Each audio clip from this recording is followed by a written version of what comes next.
I know teachers right now are into their 40s who are still paying college loans off. The people that aren't in education complain about what we're not doing in education. You're like, all right, so the people that are doing cool stuff, you almost have borderline a moral obligation to say, all right, this is what I'm doing then. Let me ask you a very quick question. Is it easier to get a passport than it is to substitute teach? Yep. Like, be lazy.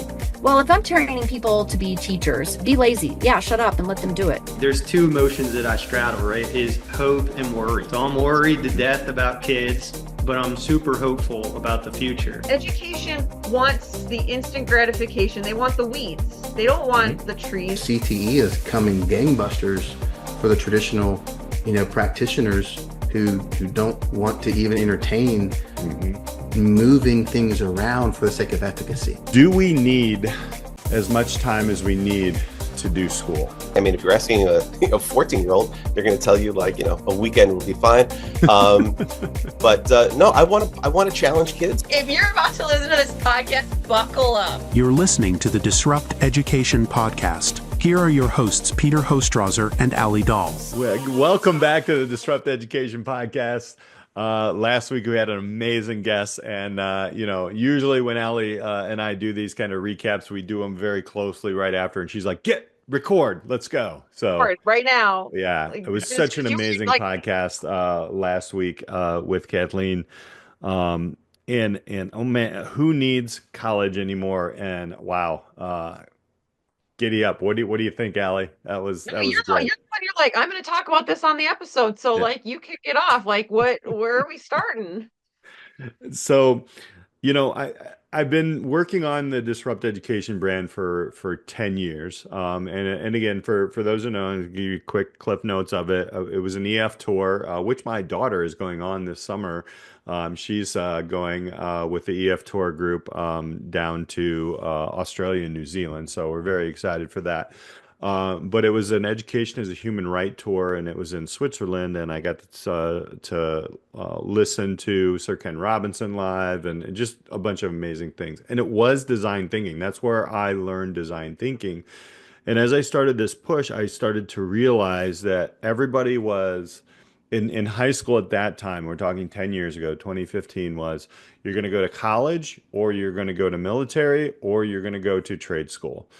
And that was it. And maybe workforce.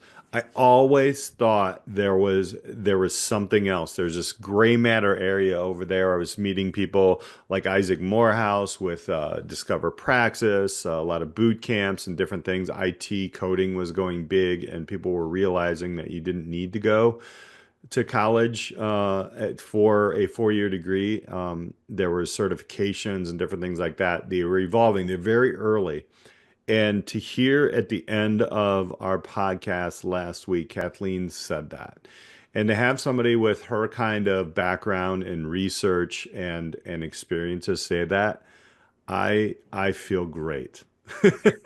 I feel validated. But I'm happy that word is getting out, because there's so many different avenues that people can take. So that was my wow moment. And that's why we shot right into this podcast this week. To kind of recap that, but so many things that I have written down.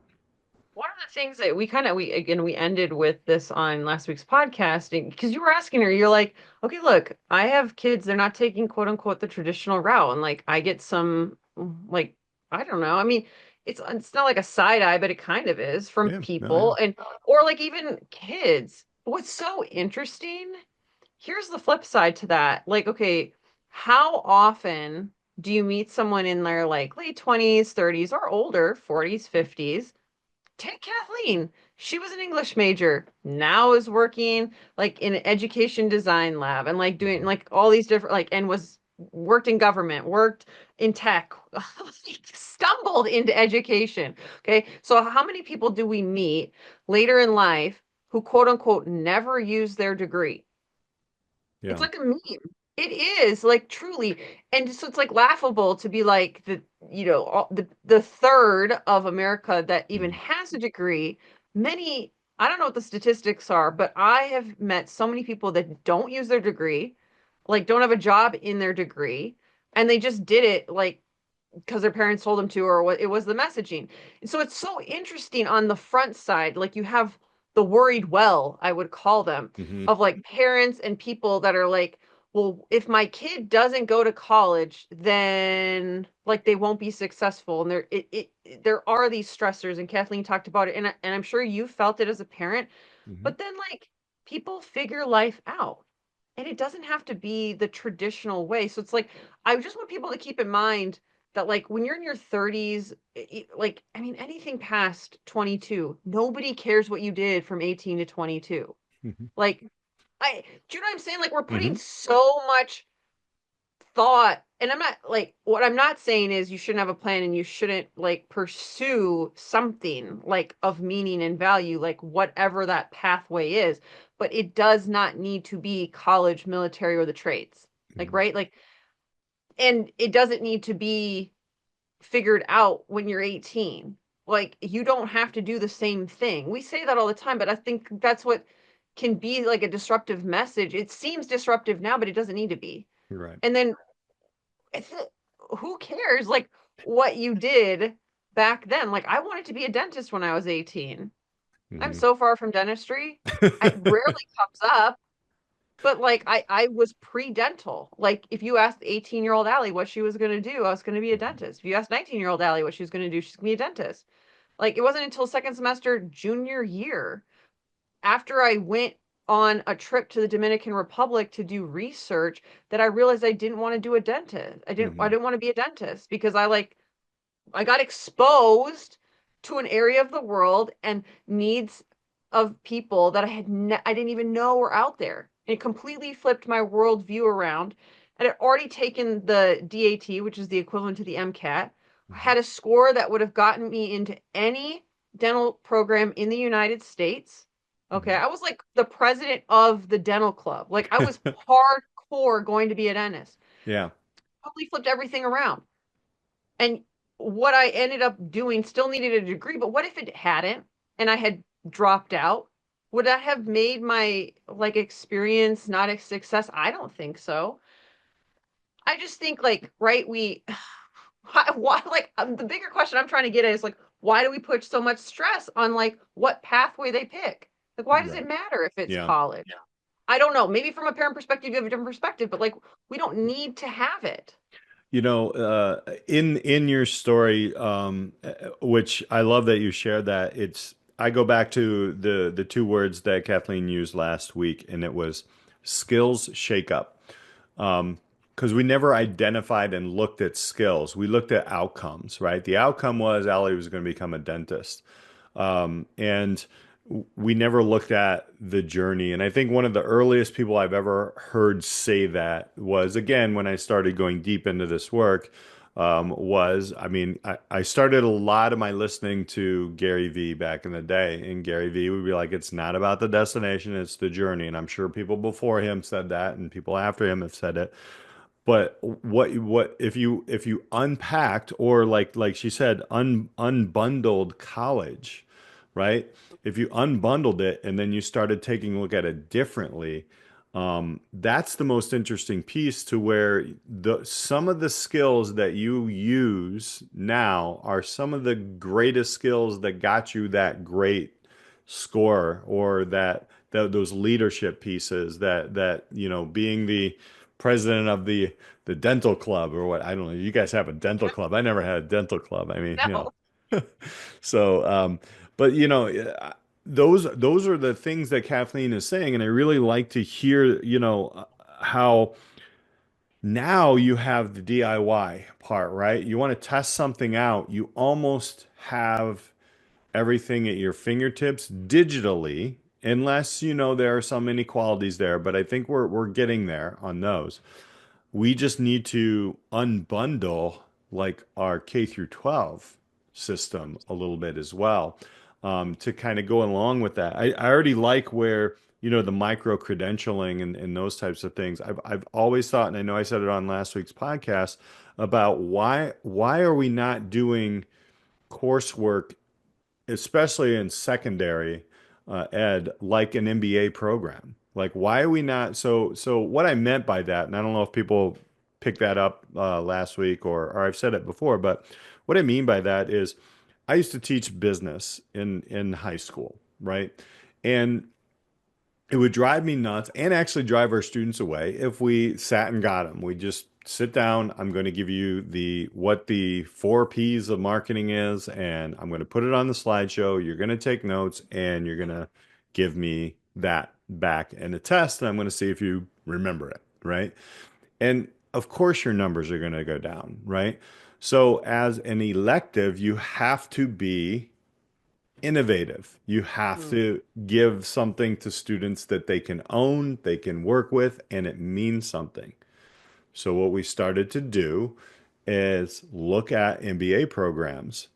Guess what? They brought in companies. We brought in companies. Why not? Who doesn't want to work with high school kids? Who doesn't want to mentor them and different things like that? And so, like to hear her say that colleges are doing these micro credentials, I just saw one at the University of Chicago, which is a very highly esteemed college here in Chicago University, and it's on AI, and it's an 8-week program, right? Duh, there it is, right? They're already sort of tooled for it. Mhm. Let's do that. But let's do that in high school too. That's the other thing. Like so Alli, when Allie's in high school, she can see these different things happening and focus on her skills, as well as maybe let's take a look at medical field, or let's take a look at what was it on the trip to Costa Rica that said, hey, wait a minute, I want to change something. So, just to see that earlier before you have to pluck in $100,000, $200,000 as well. So that was where my mind was going there. Totally. I actually had a really interesting, I didn't think it was a relevant conversation this past weekend until now with someone who is a software engineer has been doing it for 20 plus years. And Kathleen made an interesting comment about AI as a career navigation tool.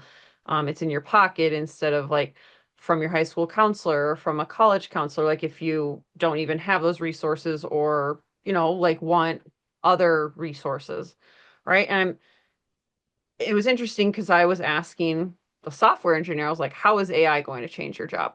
Because I would imagine drastically, Mhm. right? Like it's going to drastically change your job. And he had a really interesting response. He was like, AI, yes, it's still evolving and everything.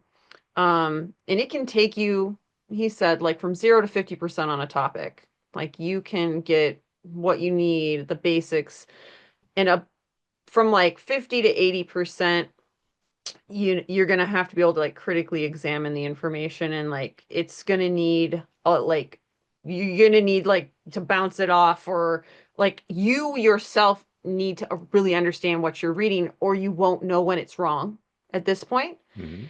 To go from 80 to 100% like in a topic that you're trying to learn and use for your job will require somebody with expertise in that. Mhm. Mhm. That's where AI is at now. And I was thinking about that for, you know, looking at your pathways and this idea of skills and whatnot. If we focus on developing student skills, how can AI basically build up someone 50% of what they need in order to be marketable, or to like, DIY their way to a career, and then let the programs be the personal touch and what AI will miss, because inevitably it's going to miss stuff, right? So it's like, I think it's a real opportunity because it can get rid of AI, and, you know, it can help people who may not have access to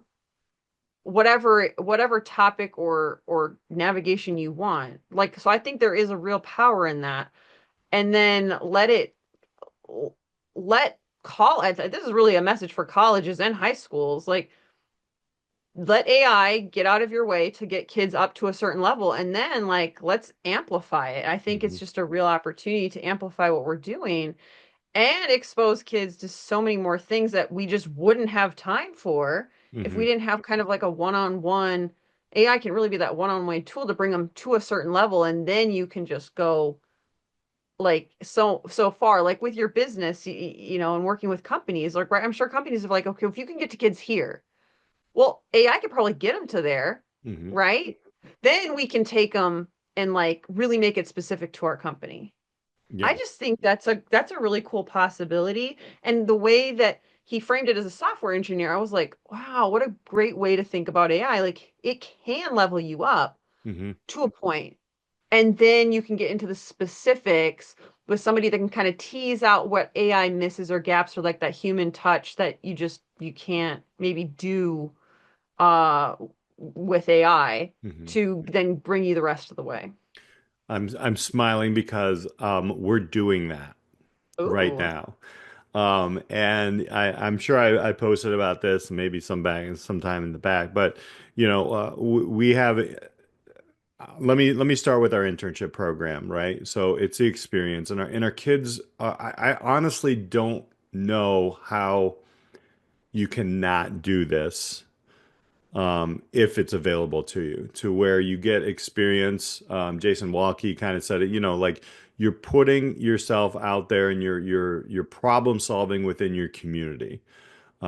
So one of the things that we are doing right now is we're utilizing a mentor and kind of the project owner of this.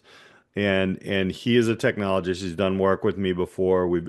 I've done work with him, I should say, before in the education world. He's tremendously valuable to helping others. Um, and so what we're doing is we're building that platform to connect our students to opportunities in the community, right? So inevitably they become the internship kind of platform. Our students are creating this. We have two students working on this right now. They are utilizing AI. There are so many aha moments.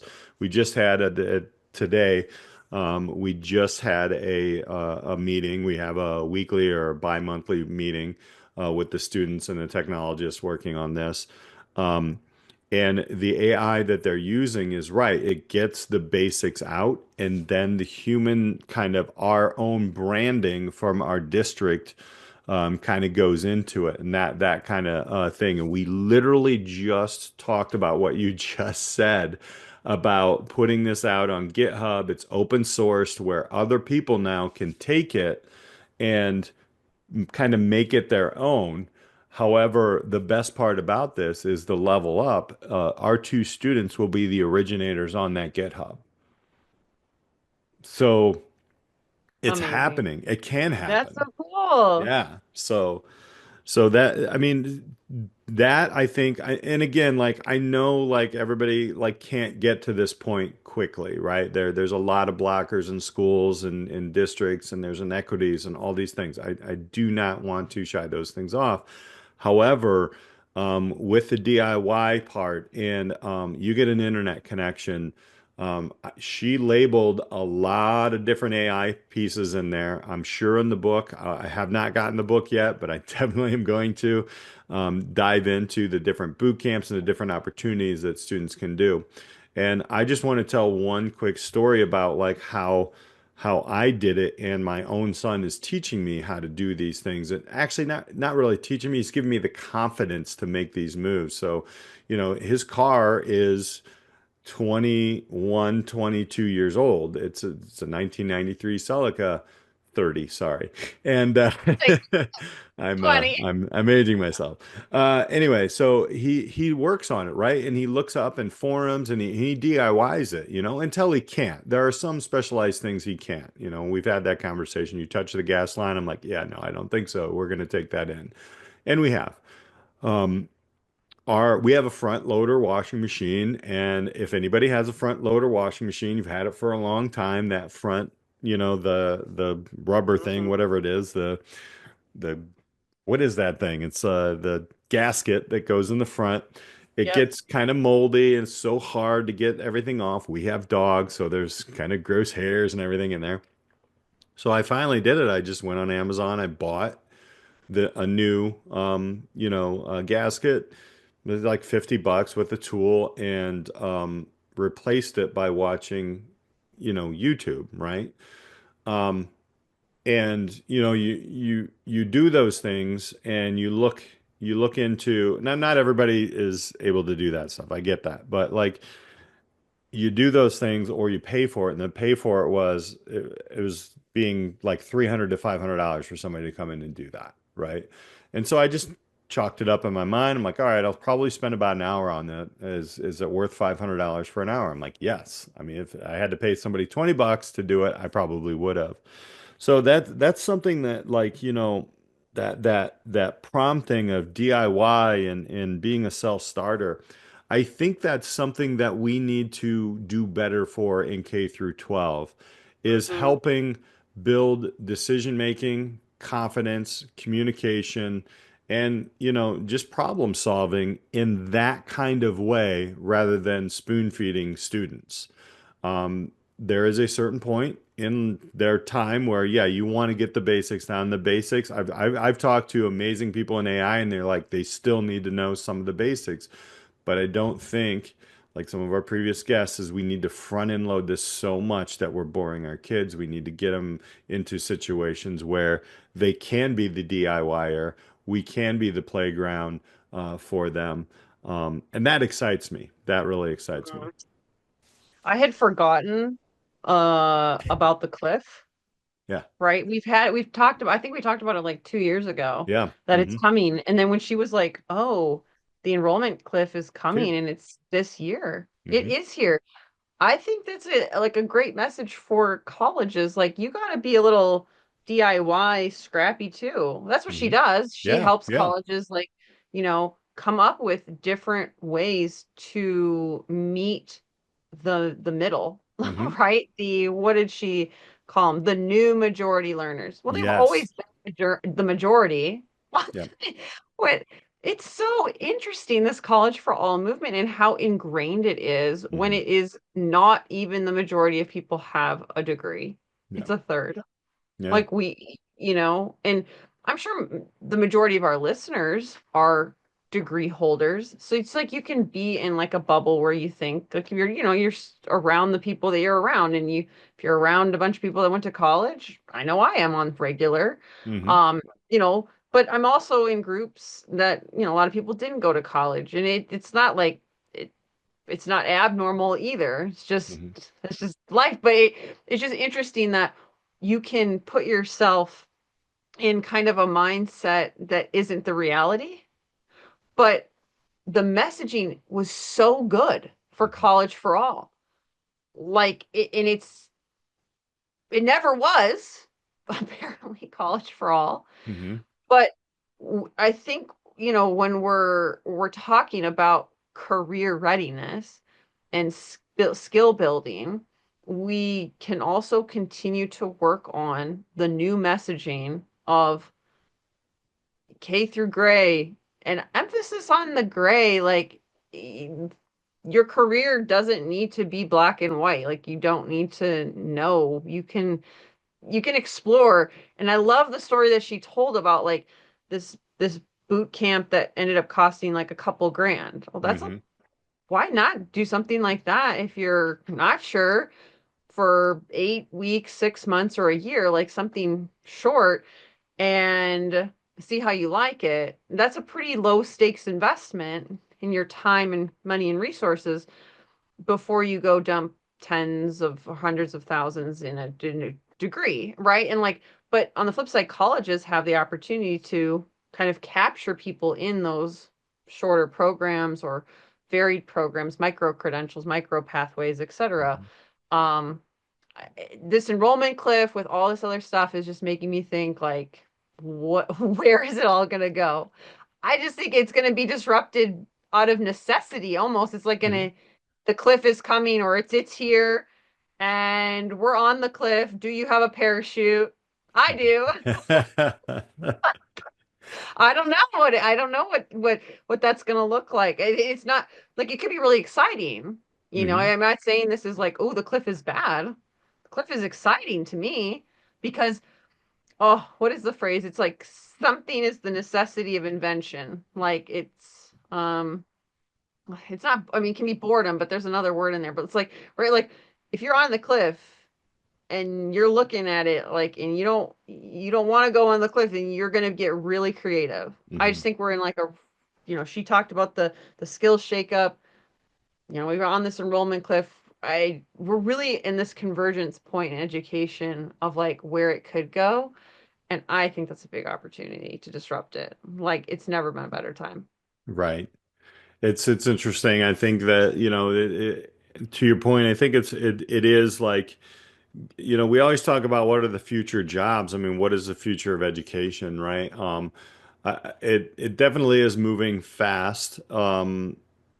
I think that, from the conversations that we've had here, the conversations that we have with, post-secondary, I think there's going to be a divide. I think some people are going to back up to the cliff, and they're going to have their back to the cliff. They're not going to see it.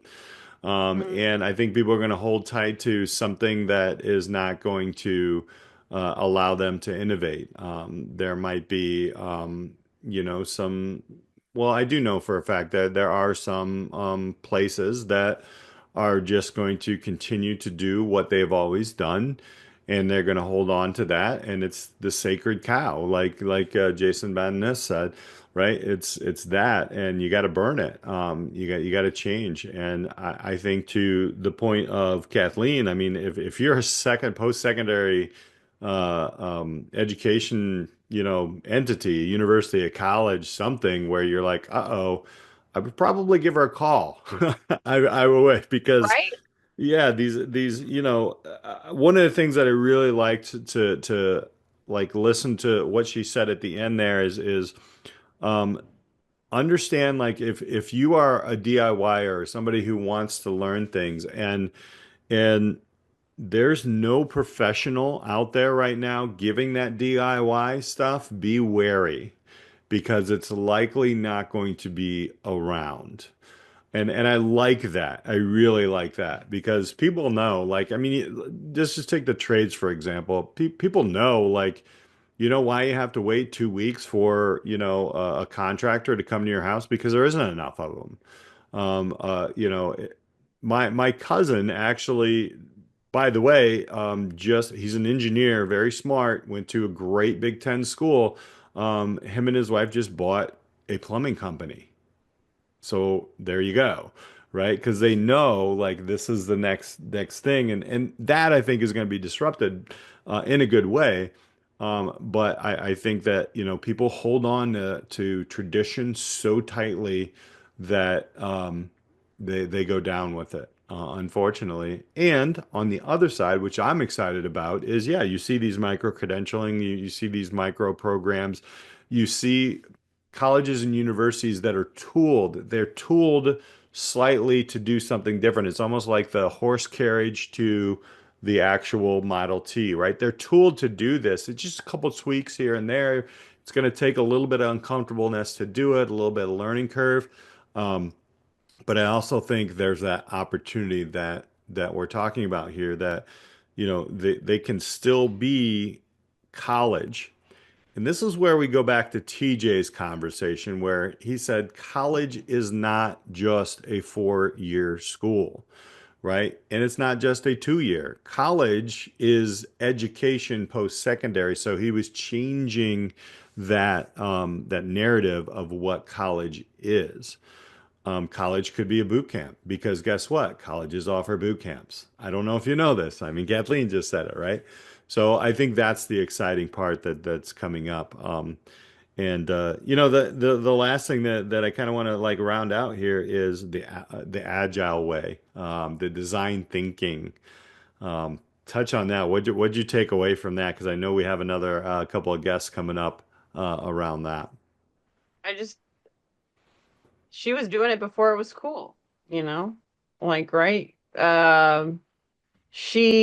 Kathleen's kind of model for education and the work that she's been doing is very agile.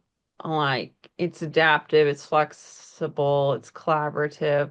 I think, the more education can lean into that, and how can we adapt and change and stuff, and like be literally agile on your feet, be willing and open to change.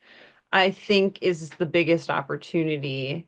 So it's not just like for the young people to be agile, but like those still in the system. Like, I don't know, let's have some mobility classes and like get a little bit more flexible. Literally, be physically flexible. It'll make you mentally more flexible. I think that is an maybe not undervalued, but underutilized approach to an agile learner and agile learning. I think design thinking, right? Like we're thinking about the margins and reverse engineering from the end users at the margins. There's a huge opportunity there to kind of like try things that you haven't tried before and see what happens.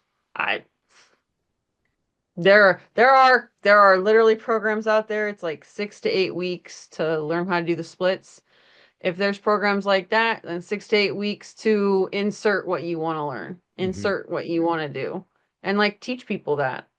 Teach people like especially if you're in high school, like have units that are basically like 6 to 8 weeks or whatever time frame, but like they're short, but they're building like real skills that are building multiple skills, right? They're weaving in those aspects of agile learning.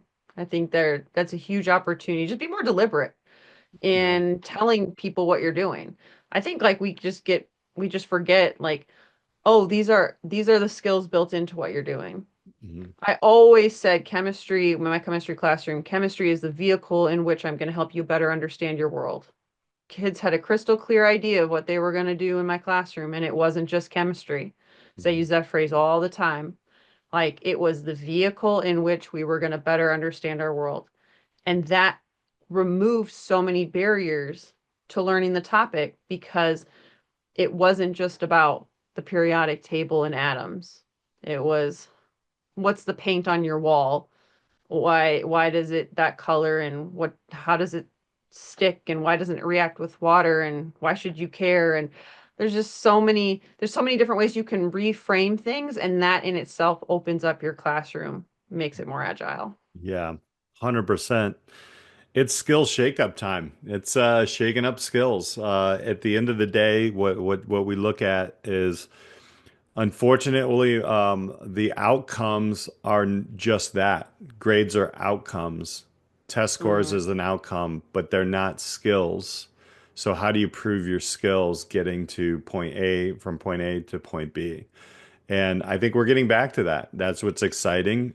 There is that AI component, the race that works here that actually pulls down some walls for people. There's some equity challenges that are going to be solved by AI. Very, very interesting time in disrupt education. And I never thought I'd go this far, 10 years into it as we continue on, past a decade of this vision that and this journey that we're on. So we have more master classes coming up. Next week, we got a couple of great individuals. They're going to talk about Agile and some different things around that. Our summer series is getting put together. Very cool. I'm very excited about that. We're going to talk about some results of people who have been down an educational path, but we're going to focus more on their journey. So there's a lot more to come. So want to just thank you all again for hanging out with us on the Disrupt Education podcast. Go to disrupteducationpodcast.com. You can learn about how you can possibly be a guest or just interact with Alli or I and see what else is going on. So for Alli Dahl, I'm Peter Hostrawser. Thank you all for hanging out with us this week. We'll see you next week on the Disrupt Education Podcast. That's a wrap on this episode of the Disrupt Education Podcast. Let's keep the momentum going. Be sure to like, subscribe, and share this episode out. If you want to dive deeper into disrupting education, visit our website at disrupteducationpodcast.com. Here's the bottom line. We believe real change in education starts locally. It happens when communities come together to rethink learning. If you're an educator, school leader, or organization looking to take action towards real change in education, we are here to help. Reach out and connect. And we'd love to hear your thoughts on today's episode. So drop us a line wherever you listen.